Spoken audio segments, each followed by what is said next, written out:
Assalamualaikum warahmatullahi wabarakatuh. Bismillahirrahmanirrahim. Alhamdulillahirrabbilalamin. Apa kabar anak-anakku? Alhamdulillah kita bisa berjumpa hari ini. Semoga kalian semua dalam keadaan sehat walafiat. Perkenalkan, nama saya Ibu Susmiati, mengajar biologi, dan pada kesempatan kali ini saya akan menyampaikan materi tentang kesehatan reproduksi remaja. Dari judul tadi, kata kunci yang penting adalah remaja, reproduksi, dan sehat. Sebelumnya, mari kita perhatikan definisinya. Yang pertama, definisi remaja adalah masa peralihan dari masa kanak-kanak ke masa dewasa. Batasan usianya menurut WHO yaitu 12 sampai 24 tahun. Masa peralihan ini melibatkan perubahan berbagai aspek seperti biologis, psikologis, dan sosial budaya. Secara biologis, saat seorang anak mengalami pubertas dianggap sebagai indikator awal masa remaja. Pada anak laki-laki ditandai dengan perubahan pada tubuhnya, antara lain dadanya menjadi bidang, suaranya besar, tumbuh kumis, dan mengalami mimpi basah. Sedangkan pada anak perempuan antara lain ditandai dengan dada dan pinggulnya membesar, kulit lebih halus, suara lebih merdu, dan mengalami menstruasi.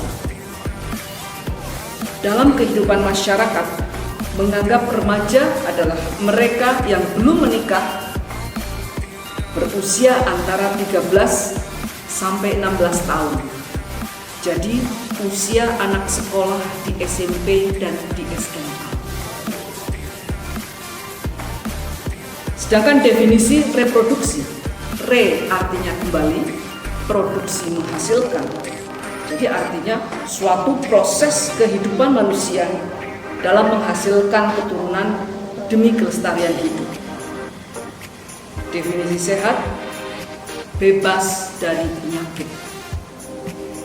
Jadi definisi kesehatan reproduksi remaja adalah suatu kondisi sehat yang menyangkut sistem, fungsi, dan proses reproduksi yang dimiliki oleh remaja. Sehat di sini tidak hanya diartikan bebas dari penyakit, tapi juga sehat secara mental dan sosio-kultural. Secara umum remaja memiliki rasa keingintahuan yang besar, atau biasanya kalian menyebut kepo, dan cenderung ingin mengeksplorasi dunia. Hasrat untuk menjelajah segala hal ini, bila tidak dibarengi dengan pertimbangan yang matang, bisa menimbulkan masalah bagi diri sendiri, juga bagi orang lain, termasuk masalah dalam kesehatan reproduksi. Mengapa remaja perlu mengetahui kesehatan reproduksi? Tentu saja agar memiliki informasi yang benar mengenai proses reproduksi serta berbagai faktor yang berhubungan dengan proses tersebut. Sehingga diharapkan remaja memiliki sikap dan tingkah laku yang bertanggung jawab mengenai proses reproduksi. Tidak berbuat semau gue atau sekepenake dewek yang bisa menghancurkan diri sendiri atau orang lain. Program kesehatan reproduksi remaja mulai menjadi perhatian pemerintah dan masyarakat beberapa tahun terakhir ini karena beberapa alasan. Di antaranya, yang pertama, ancaman HIV, Human Immunodeficiency Virus atau AIDS, Acute Immunodeficiency Syndrome, yaitu penyakit hilangnya kekebalan tubuh. Wow, sistem imun sebagai tentara pelindung tubuh menghilang. Siap-siap, artinya apa? Selamat datang semua penyakit karena penjaganya tidak ada. Nah, karena belum ada obatnya, penyakit ini sangat mematikan. Nauzubillah min dzalik. Nah, diperkirakan sekitar 25% dari semua infeksi HIV di dunia ini terjadi pada remaja.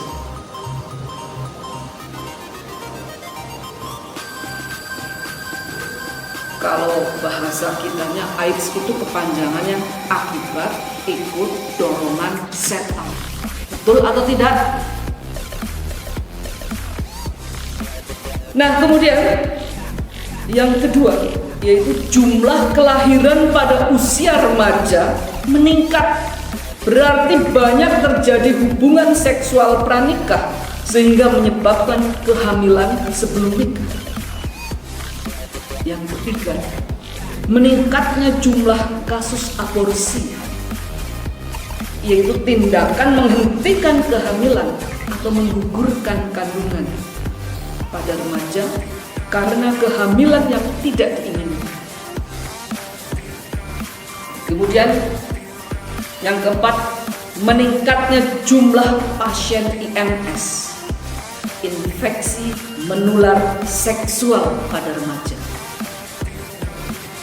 Dari data laporan bulanan puskesmas dan rumah sakit, IMS yang paling sering dijumpai adalah gonore atau kencing nanah, sifilis atau raja singa, chlamydia, herpes genitalis. Kalau gonore ini disebabkan oleh bakteri Neisseria gonorrhoeae yang menyebabkan rasa nyeri, panas di daerah alat kelamin, sehingga ketika pipis mengeluarkan nanah, mulanya disebut kencing nanah. Kemudian sifilis disebabkan oleh bakteri Treponema pallidum yang ditandai dengan luka-luka atau koreng di daerah alat kelamin dan bisa menyebar ke seluruh tubuh, bahkan bisa menimbulkan kerusakan pada otak, pada saraf, mata, bahkan jantung. Kemudian chlamydia, ini disebabkan oleh bakteri Chlamydia trachomatis. Ini ditandai dengan keluarnya cairan putih kental, seperti keputihan itu. Bahkan warnanya sampai kekuningan, bahkan ada yang kehijauan dan berbau sangat busuk. Disertai rasa sakit, bengkak, kadang-kadang pendarahan.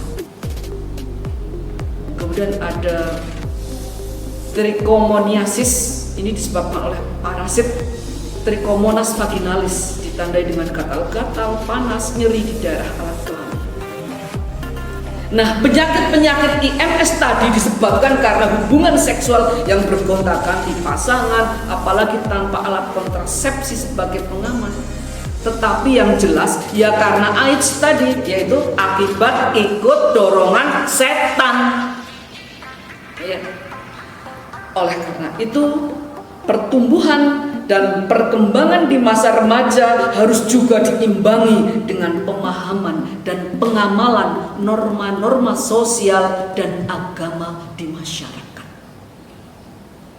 sehingga bisa membantu membatasi liarnya nafsu atau hasrat yang meledak-ledak, supaya tidak terjerumus ke lembah dosa dan tubuh tetap sehat, terhindar dari penyakit-penyakit berbahaya yang menyerang kesehatan reproduksi.